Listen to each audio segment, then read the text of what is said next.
It's that time again, the annual race to break the video game curse. This year it's Tomb Raider, well-known respected video game versus Rampage. Remember that game where you'd climb the building and smash and eat? Yeah. Come on, roll!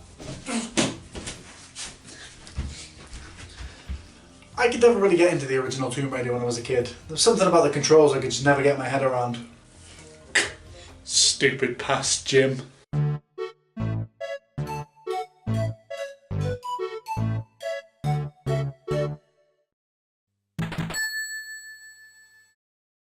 Tomb Raider is an action-adventure game developed by Core Design and Eidos Interactive. It was released on the PS1 in 1996 and also released on Sega Saturn, MS-DOS and the N-Gage in 2003. The N-Gage? No? You are Lara Croft. Actually, look, I think we can all agree we know who Lara Croft is. She's basically everything anyone talked about when this game was around. Remember? Everyone was like, oh, she's such a cool action star, or this is a really progressive step forward for video games.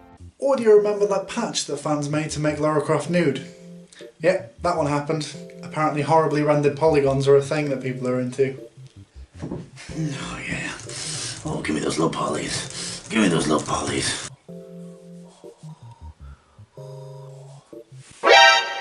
So of course the first thing we want to do is get to grips with these controls. Use the D-pad to go into the music room. Easy so far, I can do that. Press the jump button. Okay, that one's a little bit vague. Could you be a bit more specific? If you want to look around, press and hold the look button. No? Okay. What exactly is the look button? Because I don't see a look button there. Why are you saying it like that? You started by saying use the D-pad, an actual input command that's on here. You didn't say use the run or walk button. Press and hold the action. F*** off! The adventure begins with Lara having an awkward confrontation with some dude who puts this technology called laptop in front of her. Apple Technologies, you know, creator of all things bright and beautiful. Seal it, Larson. She's asked to go find a MacGuff in Peru and she answers with a look that can only be described as badly rendered. She hires this dude and he's already my favourite character. Look at the hat. You know he's going to play an important role. No! I'll miss you, Kung Lao. Kung Lao from Mortal Kombat, because of the hat. He wears a funny hat. Let's just laugh. Let's just pretend it's funny. And it's probably because when he gets attacked by wolves, Lara takes the time to be what I call pointless 90s cool, and she cuts her rope when all she could have done was let go of the rope. Why bother? Wearing sunglasses in the snowy mountains wasn't enough. So eventually you start the game and okay, tank controls. Yeah, we got tank controls. Can someone sound the tank control alarm, please? Tank controls are a video game control type where the character controls like a tank and cannot move forward and turn easily at the same time. This leads to the player having to stop and turn slowly before going forward. It's so awkward. Everything has to be so precise, but the controls aren't delicate. She jogs forward and lunges back, so when you're trying to pull a lever or pick something up, don't expect it to go smoothly. The game isn't so much about beating the puzzles as much as it is battling against the controls.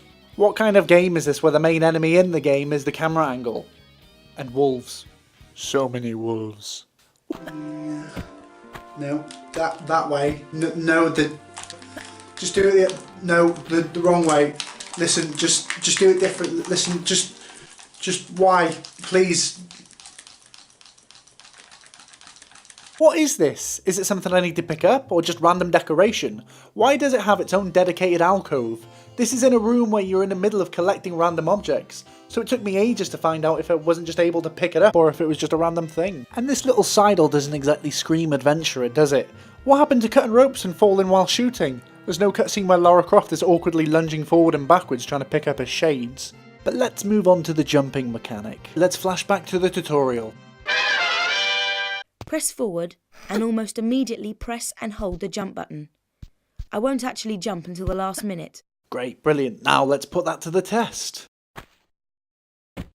The sticky jump button is so delayed you have to time it perfectly. She will 100% jump whether she's near the edge or not. Why would you do this? I'm pressing everything you told me to. I know there's not a specific jump button on the controller, but I'm pressing what I perceive to be the jump button. I'm not going to go into the graphics too hard because that seems like beating a dead horse at this point, and after about 10 minutes I seem to get used to how Lara looks. The levels, not so much. Everything just blends into one brown and grey blob.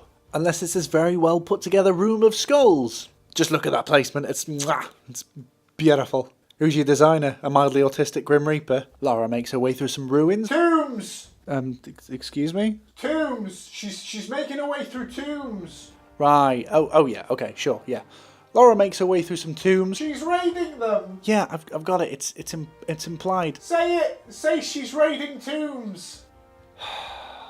Lara makes her way through whilst raiding Tomb tombs. Raider! What I do like is that if you quit the game and load back in, the bodies of the things you've killed are still there. That doesn't even happen in modern games, so credit what credit is due. The soundtrack is also... it doesn't exist.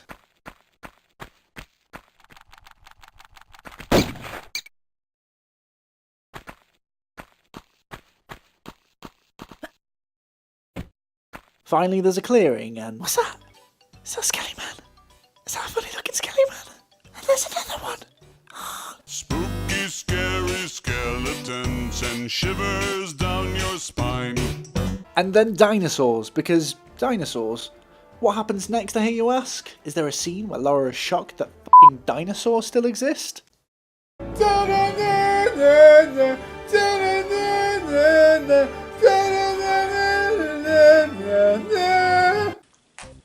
Okay. I really do not like this game. I know it's really hard to tell because of my professional ways, but this is impossible to play. There's so much wrong here. The monotony and tedium is almost too much to bear. However, I'm a man of my word and I will continue to play for you so I can give it a fair review with no shortcuts. After butchering a prehistoric miracle, Lara continues her journey through the cave.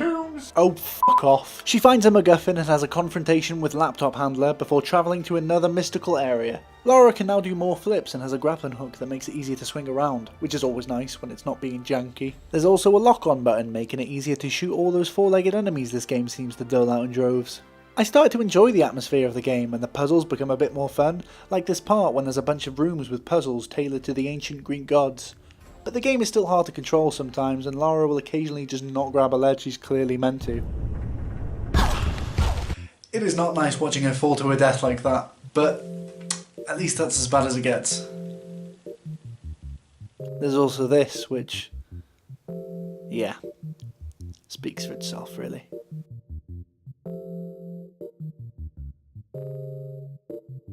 What I will say is as the game goes on, I find myself really appreciating the areas in the game. Lara becomes much more believable as a character and we finally get some enemy variety in things that have two legs now. They're a bit more satisfying to fight, but you will still have to put the occasional dog down.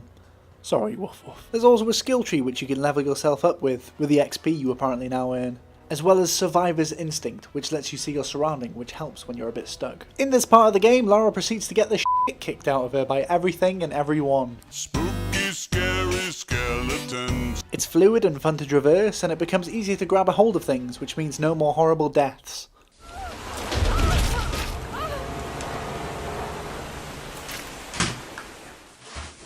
No.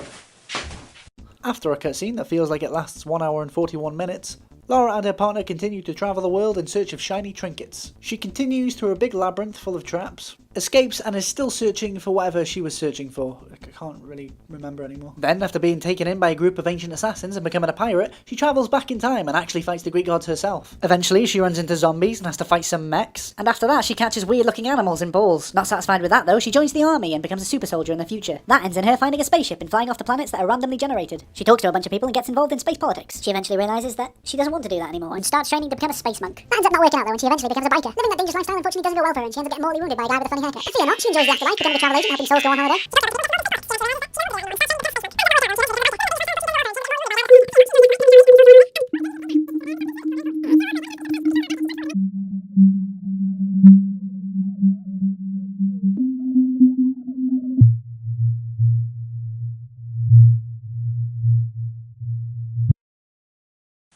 You! Thanks for watching my video on... Insert game here. If you would like to see more, Subscribe. and if you want to see more of my videos, here's one. Here's the other.